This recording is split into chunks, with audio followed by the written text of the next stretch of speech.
Well, hello, Steve. Good morning, Doc. How you feeling on this great day we get to be alive? I know I'm feeling good. Some aches and pains. We did about 10 miles hike with some students yesterday, up and down about a 700-foot elevation change, back and forth. But I kept up with all those young whippersnappers. In fact, I was in the lead. So the- Well, one I of am the proud of you. I don't think I could do 10 miles anymore. I don't one know. of the It'd be students interesting. said, "Wow, Dr. Topley, you're fast." It's like, well, not really, but but it was good. We had a great hike and um, hiked down to the river. Went swimming in the river a little bit. Had lunch down there, and then headed our way back up.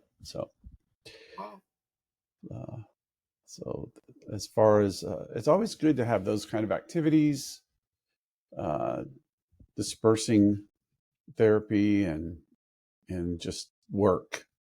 You know, um, you're able to see different side of the students. They get an opportunity to be out and about.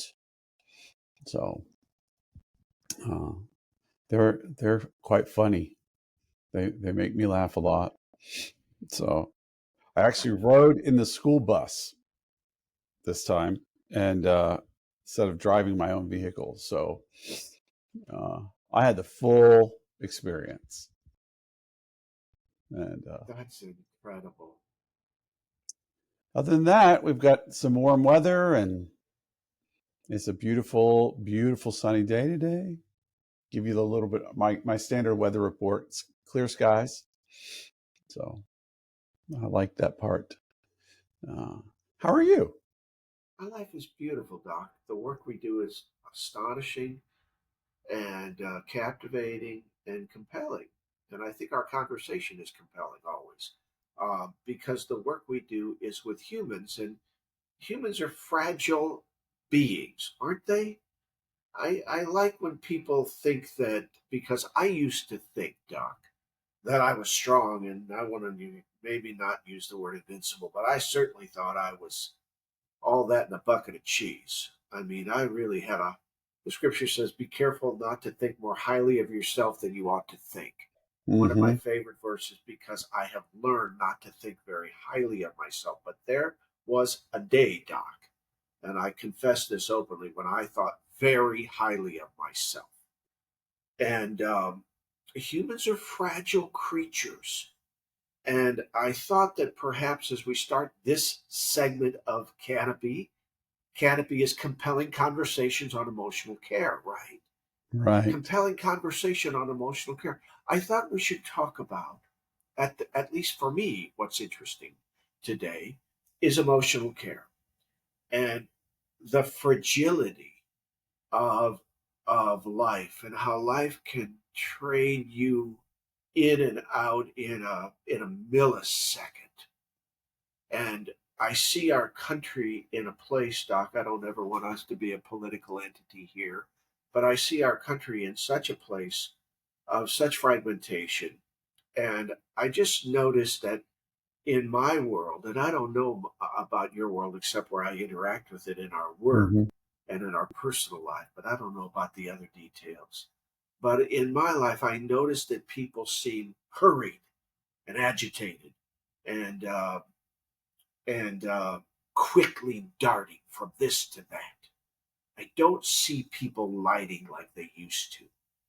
And I wonder if that's a universal thing, if it's just my little, microsphere of where I live. What do you think about that? I wonder what social psychologists and sociologists, anthropologists, all of them would say about the elements in a culture, the complexity that a culture develops. Um, I think all cultures, probably even like a small village culture, has complexity to it. But however, there are bound to be some impact of kind of the layers that a modern civilization has. layers of technology, layers of communications, layers of politics, layers of, you know, even navigating natural forces like weather, uh, layers of economics. You know, we always hear this phrase, "Oh, back to the simpler days." You know, and I often wonder, were they really simpler? Uh, and and maybe they were because of the limits of choice that you had. And it may actually be choice that layer that causes this complexity to come in. So instead of going, for example, to the grocery store and this, you know, you can buy rice and flour and you know, 8 basic things. You have 25 different cereals to choose from. And then you got to choose from, so the all the options that affluence brings may bring with it a magnification of the layers of the complexity of a society. Those layers of complexity, I think, is what makes is where we get the sense of fragility, um, or the fact that all those layers put pressure on the emotional state of being. All those options, all those choices, all those things, we see them as intellectually or cognitively, we see these as freedoms, as liberties, but they are liberties with emotional cost. And I think that's where our sense of fragility comes from. Because I don't know for sure, Steve, if it's fair to say that we're fragile objectively. I mean, we're incredibly adaptable, incredibly resilient. Now, it may go into a negative, it may bend toward a negative. Um, I'm amazed at what people have to endure and have endured throughout human history, and they can still survive and sometimes thrive. Um, so the adaptability of the human being is intense. But there is that sense for me of, wow, look how fragile the emotional state can be, how we can be tipped one way or another, and become so aware of our limitation that we freeze. I know it's interesting. Fragile versus resilient, adaptable, and then complex versus simple.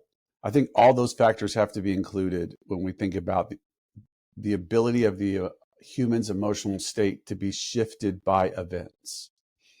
That was pretty weighty there, but what do you think about all that? Well, I think it's on point. I love your idea that humans, though fragile, are incredibly adaptable. You said yes, Mm. and they're resilient. Yes, and they're capable of withstanding undue hardship. Yes, and I think in the work that you and I do, and in the work that of the culture of healing. Let's just talk about the greater, Right. grander kind of culture of healing. Our world is working with people who are in, various stages of discontent, Doc, right? I mean, I think that's fair to say, at least for me. That might be a very good word, actually, discontent. They're unsettled, not at peace, not centered, um, wrestling some in some manner. So that might be an excellent word. Okay. And then our work is really, at least at the beginning phases, Doc, there is this disentanglement that we work towards. And this is really where I wanted to head today, at least on my side. What's interesting about our compelling conversation is we never know what's on the other person's side of the conversation because we don't discuss that prior. And I like that, Doc. I Mm-hmm. like that a lot. I like the freedom and I like the fact that our spark plugs fire when the ideas come.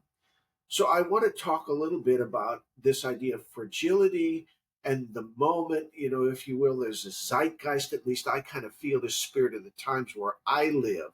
I'm not saying it's universal, Doc, and maybe I'm imposing that, but I don't think I am. I'm an observer. And so as I notice that, and then you bring in and merge these elements of managing adversity well, and yet the very first thing that I work towards when I'm working with a client is disentanglement. The very first kind of layers that I start to, you and I don't have tools, physical tools, do we? We No. use some analogies. We use charts. We do there's all kinds of things, but we don't have hammers and chisels. We don't have jackhammers. We don't have wrecking balls to tear things down. The very first thing I work for, Doc, is to disentangle, to try to separate the pieces, get them to be able to see kind of you have this idea of piles versus, what is your idea? What is that? Piles Oh, versus, help me with that as we go along. I'm trying to remember that, but yeah, the idea that things are in our minds are piles of things. Oh, it may Yes, come to me. it will. So my point is, the first thing I try to do, Doc, is try to get the client or the clients or whatever work I'm working in, because sometimes you and I work in institutions at higher levels. Sometimes we work, with smaller groups. Sometimes we work with larger groups. But the bulk of our work is with the one-on-one, belly to belly work with humans. So disentanglement, Doc.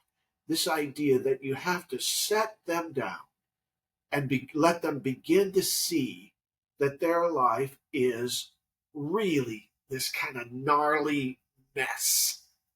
Okay? And so, bit by bit, brick by brick, I work to separate and segregate those things so that we can talk about them.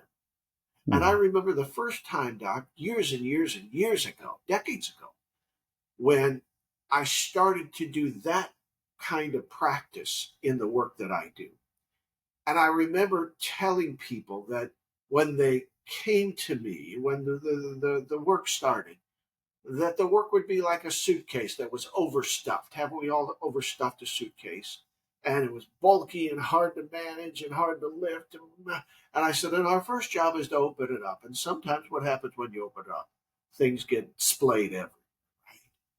But that's the beginning places with emotional intelligence in my mind, Doc. And I use those practices to this very day. And so the first thing I would suggest is that the idea of figuring out what the mess is and labeling it, giving it some names.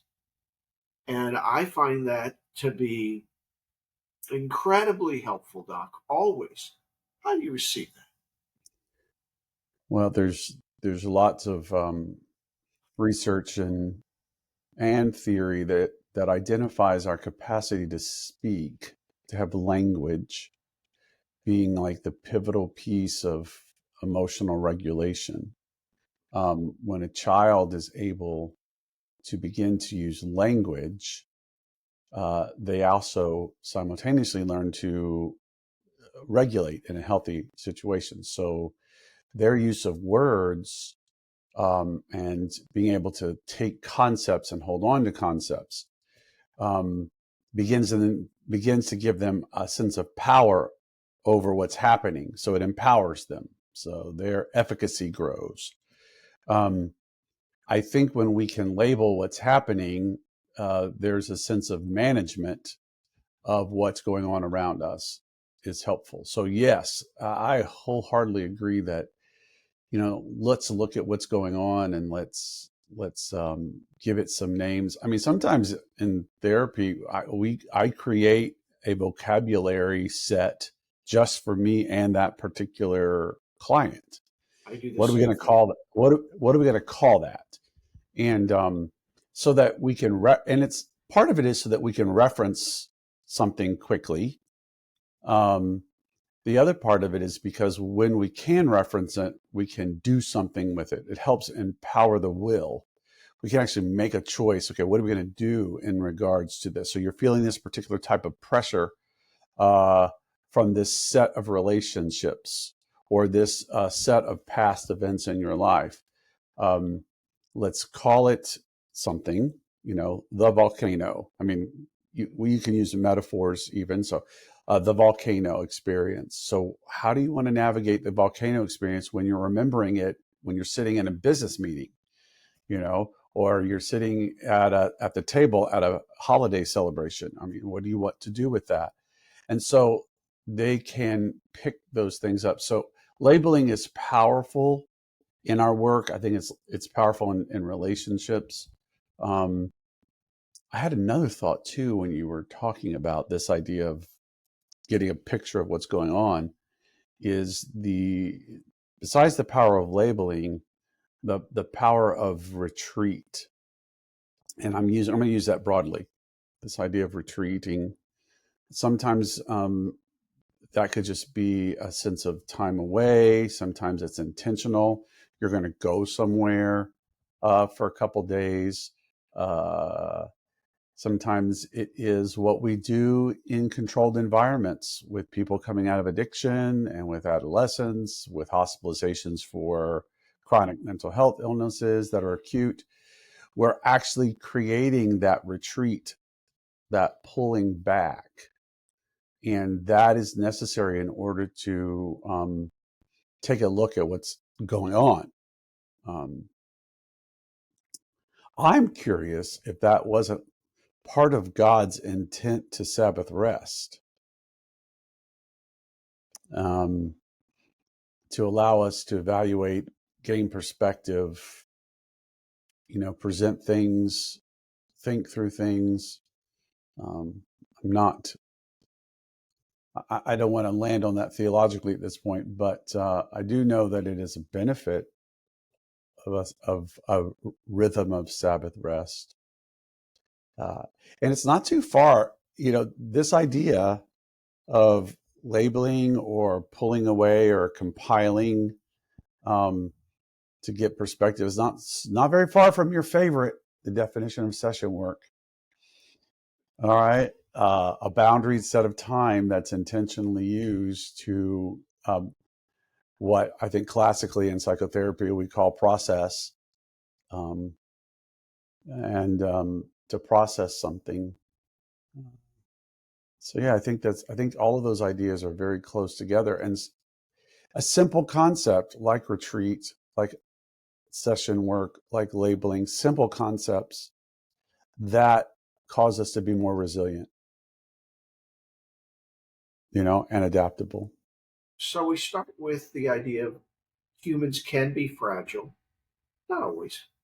We we you developed it, expanded the lens a little bit. You said, look, not only are humans sometimes fragile, but they're incredibly resilient, adaptive, capable of withstanding incredible sorrow and hardship. And from there, we started to talk about a little bit of the process, that, at least that I use as someone or some organization or some group comes into my world, which is disentanglement, where we start to put things in piles. I'm still trying to find your pile I know versus. I am too. I haven't found it yet. On the back burner. I'm running through my The tape files in is my running. We're head. going to find it. I promise. I promise we're going to find it. And then from there, we talked about labeling. And I love your idea of labeling because it's precisely what we do. Because in the end, I'm a cognitive therapist through and through, Doc. I use a lot of tools, emotional process tools. Mhm. Again, we don't use hammer and sickle. Um, and then from there, we come to this place where that we begin to discuss and look deep into pushback. Human beings, the thing I have found astonishing over my lifetime, Doc, of doing this work. And I have the ability, Erickson said you don't get wisdom until you're in your sixth or seventh decade. I'm there. Okay. Welcome, So, welcome uh, aboard. Right? so I'm ever astonished that broken humans, fragile humans, desperate humans, uncertain humans, humans that are you know, outside of any normative behavior or results, push back against the concept of self healing and self help. So, a part of my life, Doc, as you know, has been to scratch my head and try to figure out how to break through those barriers, because I believe quickly you can get the answers. You know, when I first started doing this work, I would think it would take hours and weeks and all. I don't think that way anymore, Doc, as you know. I don't believe that way at all. I'm not saying that you can quickly heal, but you can quickly find issues and you can quickly begin to, you know, at least address them, if not attack them. So I want us to take, again, I'm bringing agenda today, and I guess forgive me, but these are topics Oh, that have I'm been good. that have been scratching on my mind. So pushback. Humans push back against those that wish them well. One of my favorite stories in Scripture, Doc, and I've preached this sermon 50 times in my life. I put it together and I've been, changed or, modified it or, you know, taken this piece out or added this piece in. Is the woman at the well. And that question of Jesus Christ to that woman at the well. Do you wish to get well? I'm sorry, I mixed things. The man at the The pool of man Bethesda. at the Forgive pool, me. yeah. The man at the pool of Bethsaida. And Jesus says, "Do you want to get well?" Man, that's our work, isn't it, Doc? Well, I mean, I would tell you, I I ran across another therapist several years ago, and she would walk into, this was in a residential program with adolescent females. Oh, She would walk into the session, and she would start off with the question, "Are you ready to get better today?" And if there wasn't a positive answer and response, she would turn around and say, "Okay, well, I'll check and see if you are tomorrow." Um, and you know, I have seen that. So I ran across that, encountered that, observed it during the treatment cycle of this particular female adolescent client, and I was fascinated by it. I wanted to see what it would do. Um, and what I discovered is that question posed, "Do are you ready to get better today?" Um, was was the line that when the client finally said yes, or maybe, um, and then that the client engaged in therapy far more differently than when we're in there trying to build rapport and coax information out of them, and so it's worthy of this. Now, I have used that many times. I'm like, "Are you ready to get better today?" And because until they are, we definitely are swimming upstream at best. If not, we are, you know, feel like we're swimming upstream, but we're really floating down with the current of the client. And so I think when people are in, whether you want to call it emotional pain, um, they are resistant, and they push back on the very things that are life giving. And at some point, they got to answer that question. Yes, I want to get better. Um, so Doc, it comes to first off, I want to say we're practitioners, and I like the fact that you said that you observed and now you work this into your own. I'm going to use your word milieu of the therapeutic encounter, which mhm, is, by the way, one day we're just going to talk about the power of the therapeutic encounter. I pray, because I love what happens in session. I love it. mhm, It's not always magical, but when it is, it's powerful, Doc. But now as we kind of inch along and scoot along here, then we come to this idea of pushback, and how then does the therapist, the healer, the confronter, if you will, What I love also about the work of the therapeutic intervention, Doc, is the scriptures talks about that the Holy Spirit is the comforter, but it's also the presenter of the issue. It Hmm. is, and has been Right. in my life hundreds, if not thousands of times, and continues to be that.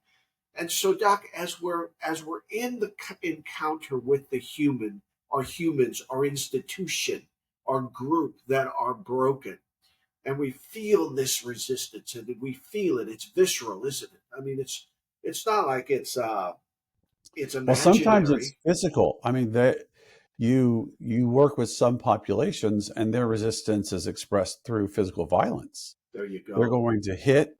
They're going to um, break things, destroy property. They're going to threaten others or even themselves. I mean, I would argue that some of the those that have suicidal ideations are pushing back, and so they push back through suicidal ideation. Well, I'll just die. I just want to be dead, um, and that's their violent or their aggressive form of pushback, is to harm themselves. And yeah, it's such a big piece. I think we need to kind of hover here. That's a word that you and I use, uh, to mean let's stay with this topic idea of pushback and are you ready to get well. Um, I mean, I'm just thinking through all the resistance that I have observed in trying to help people. Um, Whether it's as a pastor or whether it was just as a family member or whether it was in a professional capacity, all the forms of resistance, that are there.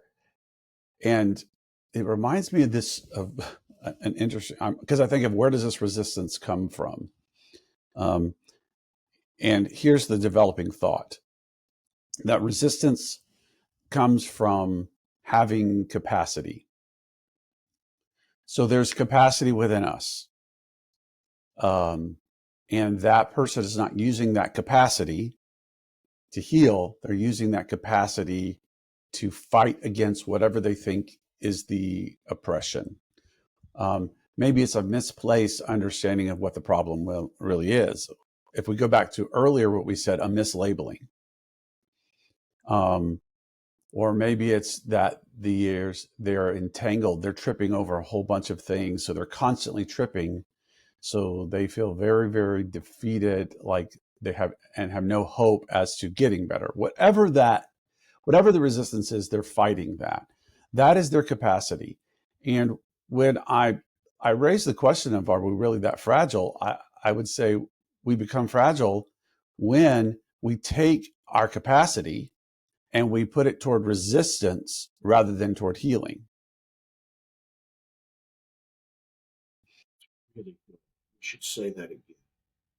So we become fragile when we take our capacity to change, which we all have, and we put all of that energy into resisting a mislabeled problem. And and that's why we feel fragile.